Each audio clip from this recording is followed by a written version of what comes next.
Welcome, everybody. My name is Colton from Zimtu Capital. Today, I'm here with two guests, the CEO and founder of NevGold, Brandon Bonifacio, and the VP of Exploration at NevGold, Derek Unger. Gentlemen, thanks for joining me. Thanks for having us, Colton. So 2 weeks ago, you announced the Zeus project, a highly prospective project in western Idaho, about 20 kilometers southwest of the Hercules copper porphyry discovery.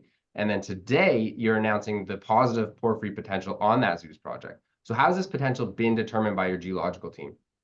Yeah, I think the nice part, and it's very encouraging to see these positive results so early in the game. And I think what happened with us is instead of hiring third-party staking crews, it was Derek, it was myself, it was two of our senior exploration geologists that were spending months of time in the field. And I think with that, we were able to get a really good handle on the geological potential. And I think today's news release really reiterates that we have that potential. We've spent a lot of hours, weeks, months in building the 3D model of the district. And I think because of that, we're starting to separate from many of the other companies and projects that are in the district. So it's pretty clear that Zeus has a lot of the same characteristics as Hercules. And I think we're at a position now that we can fast track development and fast track field work. And that's the main focus now going forward.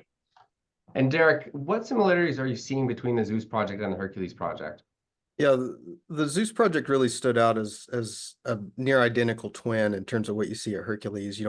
The key story at Hercules was they drilled through the Izzy terrain rocks, which is Weatherby Formation, so those Jurassic Age rocks. They drilled through that and tagged this blind porphyry system in Triassic Age intrusive rocks. And so when we started looking at areas that we thought had same prospectivity, the Zeus project really stood out in that way. You've got the same package of rocks there. You have Weatherby Formation, which again is that Izzy terrain. Below that, you have the old Ferry terrain rocks, which is another package of volcanic and sedimentary rocks. And then below that, you have these Triassic Age intrusive rocks, which is what they're finding the porphyry mineralization at Hercules. And once we got on the ground, we were finding copper mineralization in those rocks as we were staking the claims as well. And so we see this as a property. It's never been drill tested, but all of the geologic scale, big scale features are exactly the same. And so as this new Hercules copper trend emerges, how does the geological review that you just did help determine the upcoming exploration program at Zeus and NevGold as a top project in the area? I think when you look at what the next steps are, I think the playbook's really being defined by Hercules Silver and their discovery at the Hercules project. I think from our standpoint now, we realize that there are certain data layers that we would like to have from a drill targeting standpoint.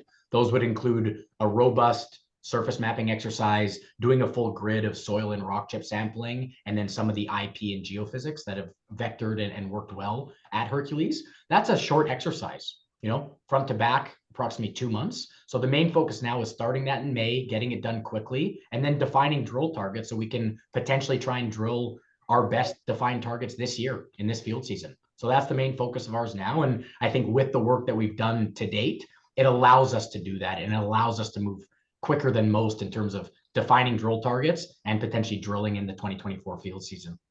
Well, gentlemen, we're excited to see what comes for NevGold in the upcoming months, and we'll talk soon. Thanks, Holden. Appreciate the time today.